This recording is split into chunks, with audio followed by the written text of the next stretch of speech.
Jack Benny program, transcribed, presented by Lucky Strike. Do you be happy, go lucky, be happy, get better taste, be happy, go lucky, get better taste today. Friends, tear and compare. See for yourself that Lucky's are made better to taste better. From a newly opened pack, take a cigarette made by any other manufacturer. Carefully tear a thin strip of paper straight down the seam from end to end, and gently remove the tobacco. In tearing, be sure not to loosen or dig into the tobacco. Now, do exactly the same with the Lucky Strike. Then compare. Some cigarettes are too loosely packed. Some even fall apart. But look at that Lucky. See how it stays together. A perfect cylinder of fine, mild tobacco, so round and firm and fully packed, so free and easy on the draw. Now, what does this mean to you as a smoker?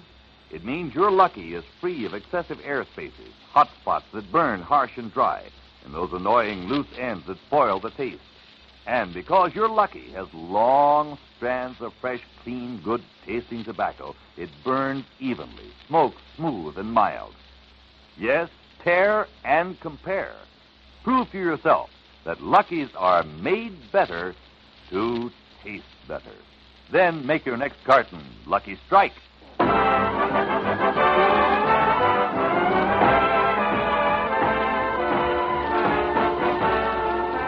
Lucky Strike program starring Jack Benny with Mary Livingston, Phil Harris, Rochester, Dennis Day, the Sportsman Quartet, and yours truly, Don Wilson.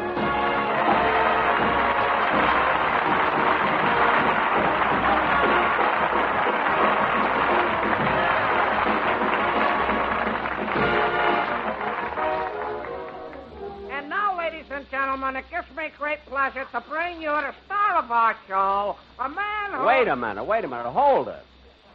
Don, who's this guy? What's going on here? Jack, I'm sorry, but when I read the introduction you wanted me to give you, I just had to go out and hire someone else to do it. You hired this fella? Ladies and gentlemen, it gives me a great pleasure to bring you the star of our Wait show. a minute, fella. Don, you're the announcer on this show, and you've got to introduce me any way I want you to. Well, Jack, this time I'm not going to do it. I've got pride, you know. Pride? Ladies and gentlemen, it gives me Oh, great... shut up!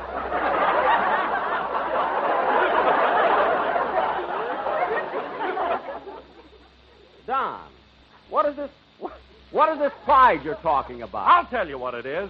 Just because you played a violin duet with Isaac Stern on last week's television show, I'm not going to introduce you as a great concert violinist. You're not? Ladies and gentlemen, it gives Hold me it, will you, great... please? Hold it a minute. Hold it. Phil. Great concert violinist. Dad, you sound like somebody's been spiking your rosin.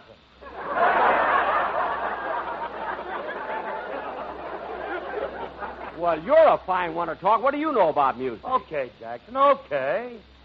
I will admit that personally I may not be the world's greatest musician, but I was smart enough to get together one of the finest musical aggregations in the world. Oh, you were, eh? Phil, if your band is one of the finest musical aggregations in the world, I'd like to ask you a question about Don Rice, your bass player. Nobody slaps the bass like Don. That's what I'm getting at. Why is it he always sticks his hand in a bucket of water before he slaps the bass? Force of habit. What? Used to work in the brewery slapping labels on beer bottles.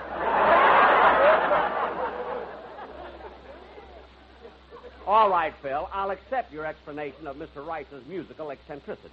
But what about Bagby, your piano player? What about good old Bag?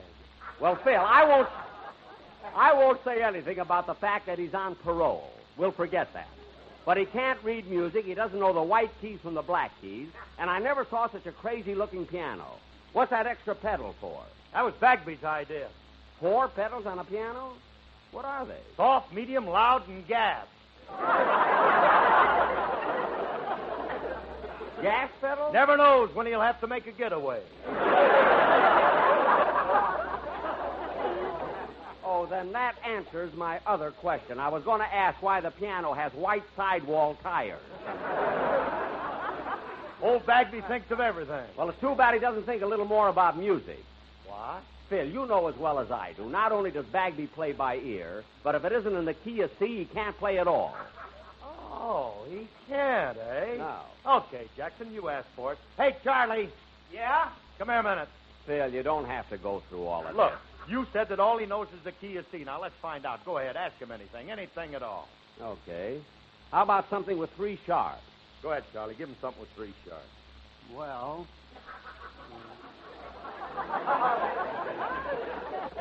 Think hard, Charles. oh, I know. The Andante movement from The Barber of Seville by Gillette. Wait a minute. The Andante movement from The Barber of Seville by Gillette. 3 sharps? Look sharp, feel sharp, be sharp.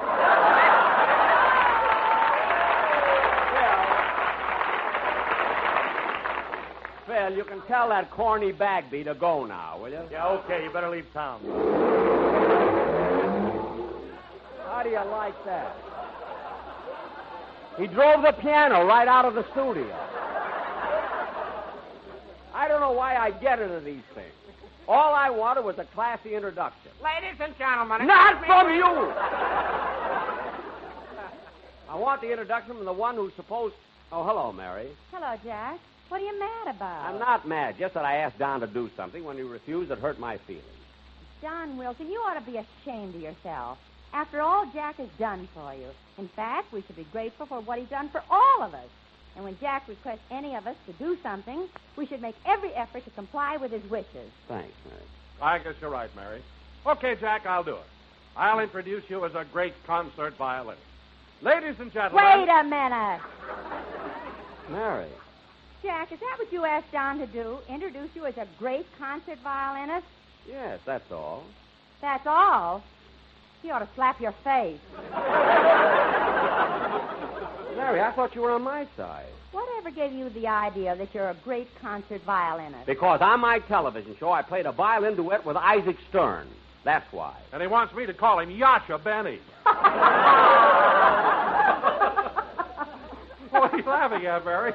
Last year he killed a grasshopper, and for 2 weeks I had to call him Frank Buck. I didn't kill that grasshopper. I brought him back alive. So don't be so smart. And anyway, I don't know why Don had to go out and hire someone to... Oh, hello, Mr. Benny. Oh, hello, Dennis. I'm glad you're here. It's about time for... Dennis. Dennis, you're limping. Yeah, but I didn't get hurt bad. Hurt? Dennis, you have an accident? Yeah, as I was crossing Sunset Boulevard, I got run over by a piano.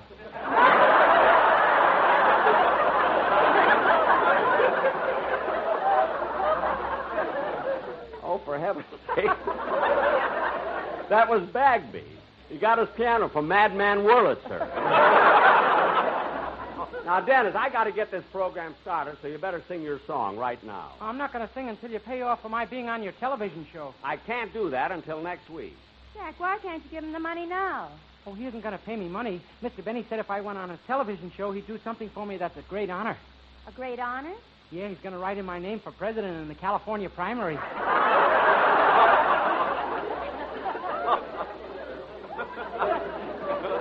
Oh, for heaven's sakes. Imagine writing Dennis's name for president. If I'm elected, I'm going to declare war on Johnny Ray. Dennis! I will now sing my campaign song. Just sing the song you're supposed to. If you're sweetheart, Sing the song you're supposed to.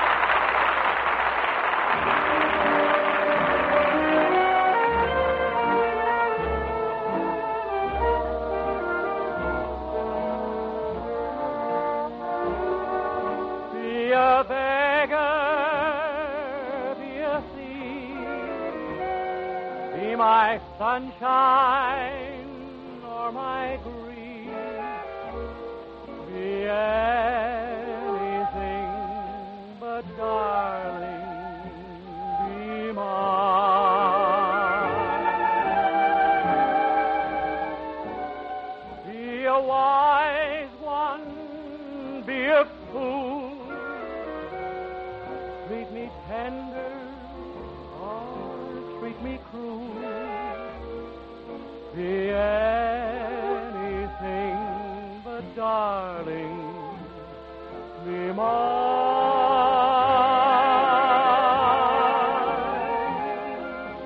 Climb to the top of the ladder. Be princess of all veil.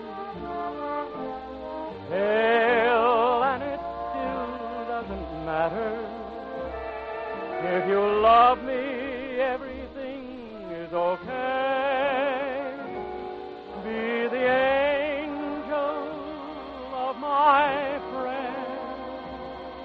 Be the devil who cares. Be anything. Darling.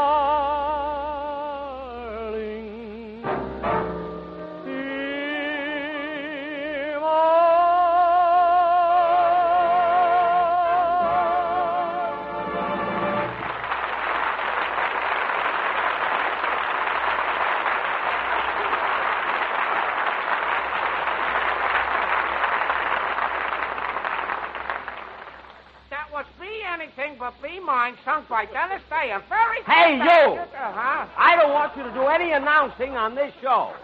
Oh, okay. Hey, Mr. Wilson, we ain't going to do no introduction. Well, give me my dough so I can go home. You haven't done anything. I'm not going to pay you. Oh, yes, you are, Don. You got yourself into this.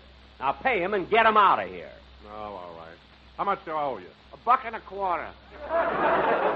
Okay, here you are. Thanks. So long. Wait a minute, fellow. Come back here. Yeah? You take a job as an announcer on a coast-to-coast program for $1.25? That's my price, $1.25.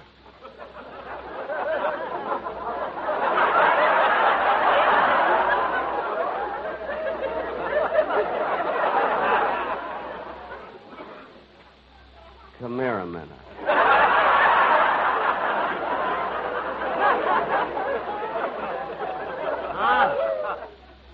$1.25 for an announcer. Read this, will you? Just try this. Yeah, okay, sure. The Lucky Strike program starring Chuck Benny with my Livingstone, Calaras, Rochester, Tennessee, and yours truly, Bertram Kvetch.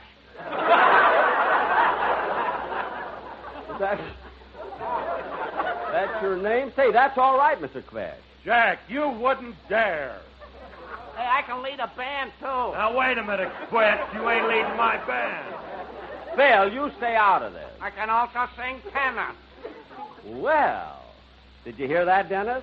Who cares? I'll be in the White House.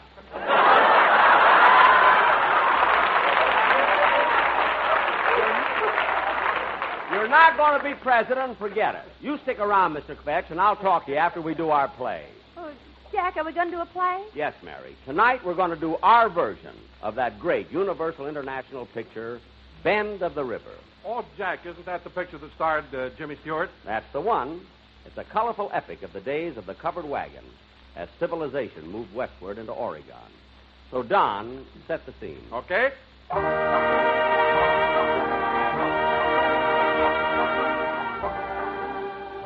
In the year 1867, at the end of the Civil War, a covered wagon set forth for the northern tip of Oregon. Its destination was a new settlement. And leading this intrepid group of pioneers was that fearless frontiersman, Buck Benny. Yes, Buck Benny. That's me. Our wagon's cargo was not guns, ammunition, or other implements of war, but food to tide the settlers through the rugged winter.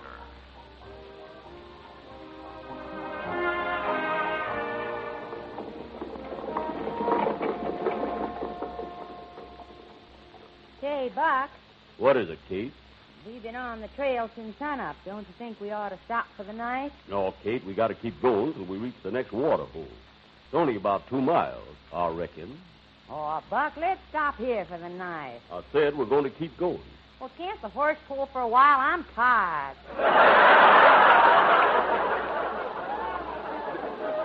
Well, all right. Hey, Dobbin, get out of that wagon. Sure gives you $1.25 worth.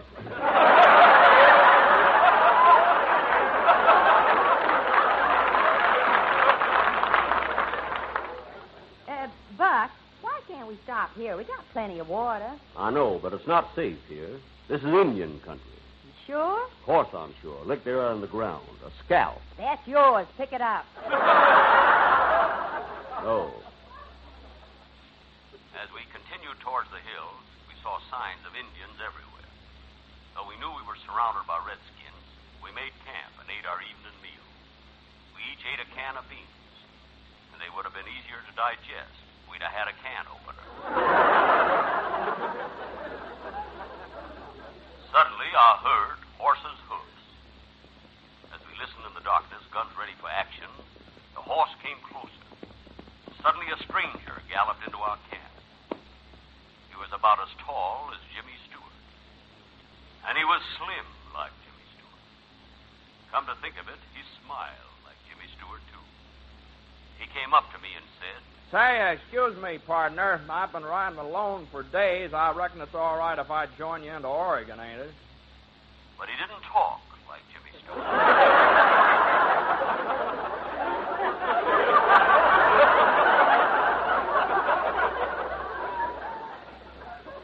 I turned to him and said, What's your name, stranger? Jimmy Stewart.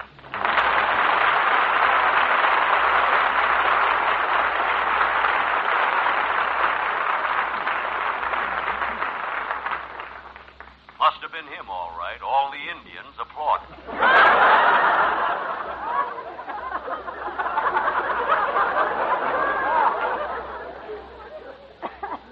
I invited Jimmy to join us, and he got off his horse. Well, he didn't exactly get off. He just straightened his legs, and the horse ran out from under him.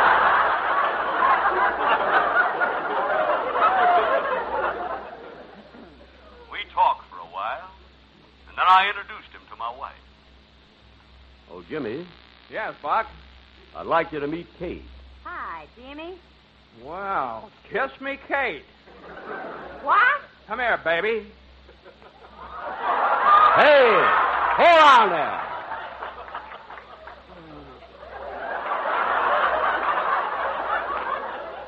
Got her dropping script.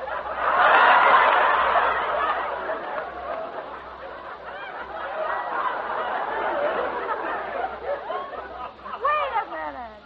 I thought you were the shy, bashful type. Now, that's in pictures. For the kind of dough I'm getting here, I'm letting myself go.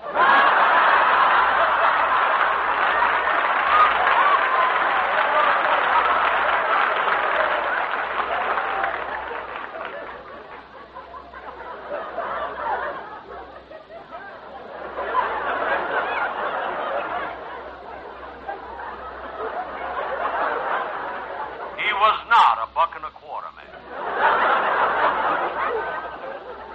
It was good to have Jimmy along with us. He knew the country so well. I welcomed him, not as a follower, but as a leader. Yeah? I took over. We were loaded with supplies for the settlers. We had a sack of flour. Kate carried that. A case of canned vegetables. Buck carried that. And one bag full of milk. The cow was carrying that. The only thing we were short of was fresh meat. So one day, Buck and I went hunting. Hey, quiet, Buck. Here, I hear something. Let's take a look. Okay. Hey, say it's a bear. No, Jimmy. It's a buffalo. I thought it was a bear. But I took his word for it. It was a buffalo. I couldn't argue with a man who's been pinching nickels all his life. I'll get him. Found it and ran into the woods. Hey, wait a minute, Jimmy. We'll soon have meat. Well, what do you see? Quiet now. I'm taking aim at a raccoon. Now, don't shoot. It might be keep hopper.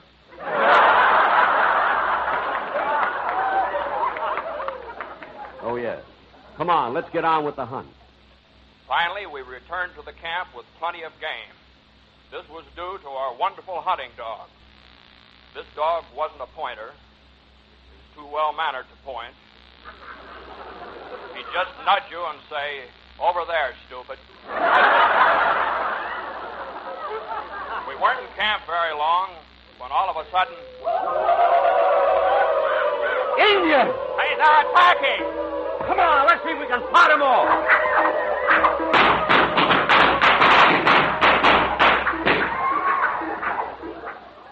It's no use. We might as well give up. I ain't a giving up. My name is Buck Benny. And I ain't afraid of man, beast, or grasshopper. But I know these Indians. Look, 2 of them are coming up to powwow with us. They sure look savage. How, Indians? How? What tribe you Indians from? Sioux tribe. Me, Big Chief Thunderstorm. Oh. And who you? He little white cloud that cried.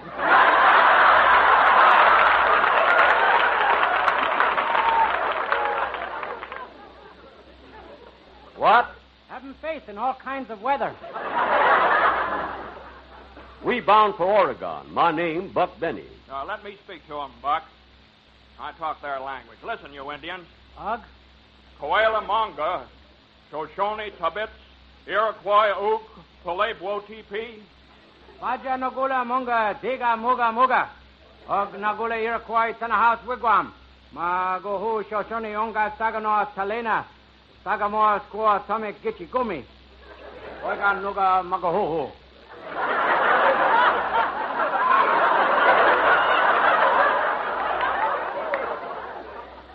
What did he say? He's running for president.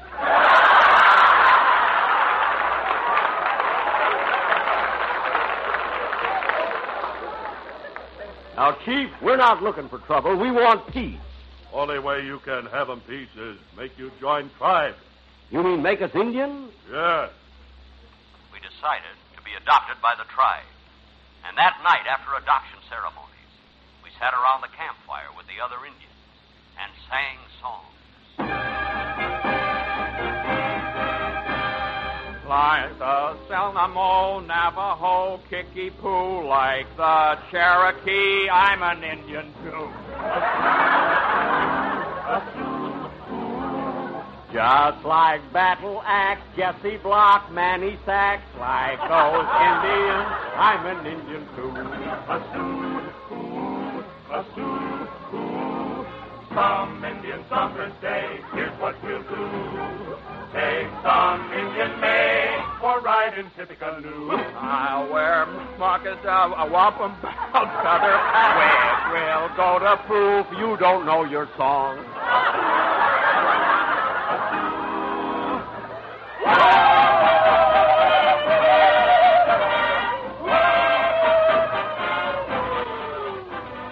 Like the Chippewa, Iroquois, Omaha, just like Kickapoo, we folks lucky too.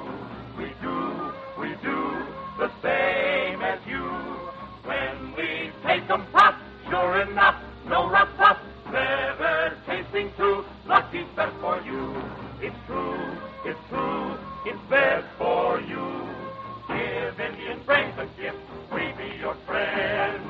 Give us Lucky Strike, the smoke with no loose ends. Big Chief sitting there, like to tear and compare. He finds Lucky Strike is the smoke he likes. The smoke he likes is Lucky Strike.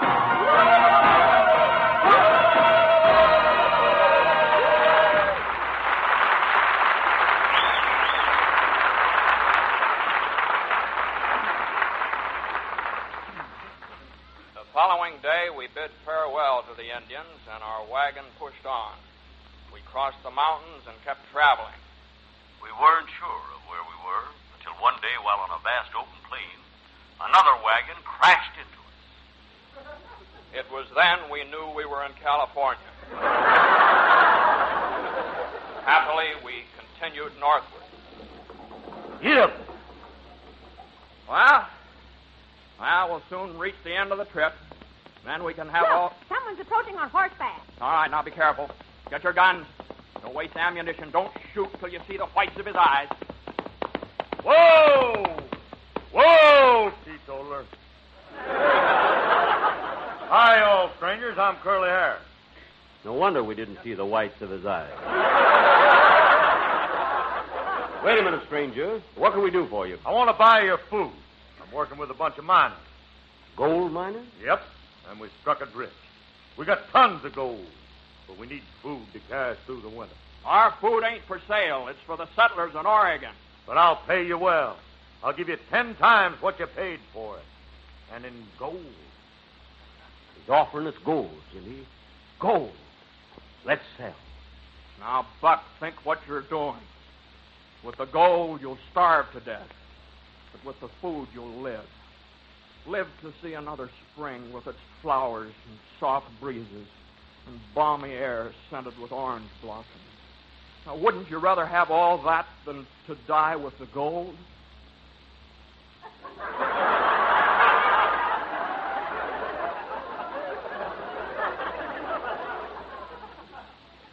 We waited 2 weeks while Buck thought it over.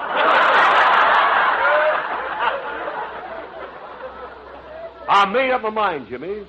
We're going to sell the food. And I say we're not. Who's going to stop me? Me and my shooting iron. Well, I've got a gun, too. Draw. Oh. I hated to do it, Buck, but it was the only way. Oh, that's all right, Jimmy. And I'll forgive you before I die. Oh, now, wait a minute, partner. Don't say die. Huh? We cowboys never die. We just go on to the big corral up yonder and gather around the heavenly campfire where the chuck wagons always fill, where the deer and the antelope play, and the wagon wheels sing a happy song, and the little dogies wander around among the purple sage. And there ain't no last roundup because the cowboys... Get through already. This won't sound good on the Amos and Andy show.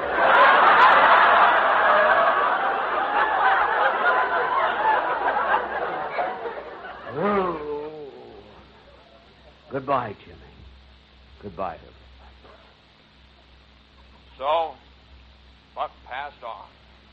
But I know that even though he's not with us, he's happier now than he ever was before because we buried him in the gold mine.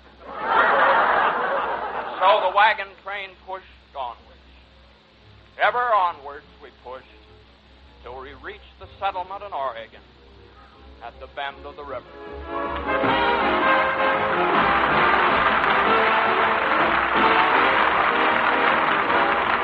Jack will be back in just a moment, but first. Do you be happy, go lucky, get better taste today. Friends, you can tear and compare and see with your own eyes how Lucky's are made better to taste better. From a newly opened pack, take a cigarette made by any other manufacturer. Carefully tear a thin strip of paper straight down the seam from end to end and gently remove the tobacco. In tearing, be sure not to loosen or dig into the tobacco. Now, do exactly the same with a Lucky Strike. Then compare. You'll see some cigarettes are so loosely packed they fall apart. Others have excessive air spaces, hot spots that burn harsh and dry. But you won't find that in a Lucky. Just look at that perfect cylinder of fine, mild tobacco, so round, so firm, so fully packed, so free and easy on the draw. Notice those long strands of fresh, clean, good-tasting tobacco that smoke smooth and even, that gives you a milder, better-tasting cigarette. Yes, friends, tear and compare. Prove to yourself that Lucky's are made better to taste better. Then make your next carton Lucky Strike. Do you be happy, go lucky strike today. Ladies and gentlemen, I want to thank Jimmy Stewart for being on my program tonight, and be sure to hear him tomorrow night on the Lux Radio Theater when he will do No Highway in the Sky. Good night, folks. The Jack Benny program is brought to you by Lucky Strike, product of the American Tobacco Company, America's leading manufacturer of cigarettes. Jack Benny came to you transcribed. This is the CBS Radio Network.